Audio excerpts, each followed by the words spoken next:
Hello and welcome to Aon's Insurance Market Insights, where today's topic is cyber. My name is Michael Parrant and I am the Cyber Insurance Practice Leader for Aon in Australia.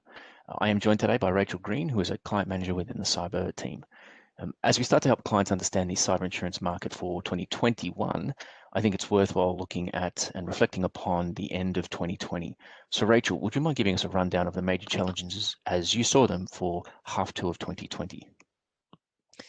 Yeah, ransomware is the number one concern that we're seeing in the market at the moment. Whilst we've seen incidents over the past few years, these have increased significantly in both frequency and severity over the past 12 months.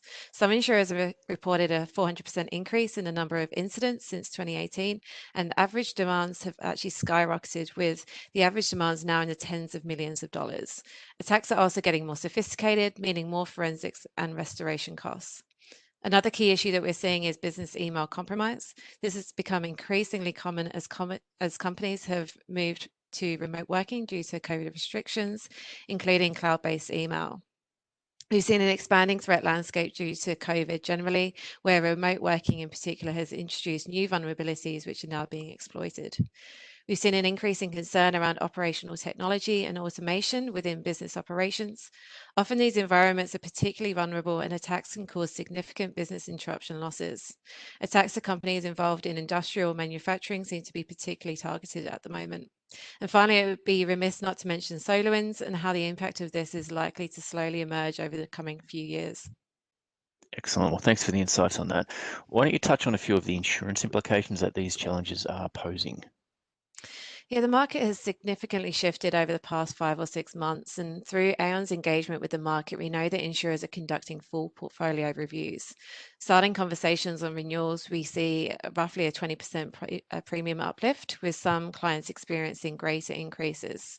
Through early engagement, we have managed to mitigate some of these increases for some clients. There's also more scrutiny by insurers regarding clients' security risk posture and the requirements for more information just to assess the risk.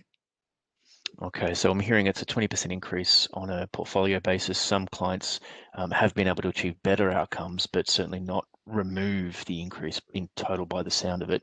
So why don't you elaborate on how we're trying to demonstrate to markets that individual clients should be outperforming their peer groups when it comes to coverage terms and conditions? We've been engaging with clients as early as possible to obtain the necessary renewal information and ask client-specific questions. We can then address any concerns that are raised during that process and build a plan to better position our clients to the market. We're also helping clients to better understand their risk. We can then tailor policies to meet client-specific requirements or concerns and ensure that limit adequacy is conducted through our risk quantification engagements. Okay, so you mentioned risk quantification, which I think is an important topic. It is emerging as a focal point in the US with the New York financial regulator imposing these sorts of reviews and conditions on their entities, including financial institutions and other groups. So I think it's important there to demonstrate that it's becoming a known item that entities are required to understand the value of their cyber risk and obviously insurance treatments attaching to that as well. Rachel, I think that's all we've got time for today. So a huge thank you for joining. To our listeners, I hope you found the insights valuable and stay tuned on Aon Insurance Market Insights for further details.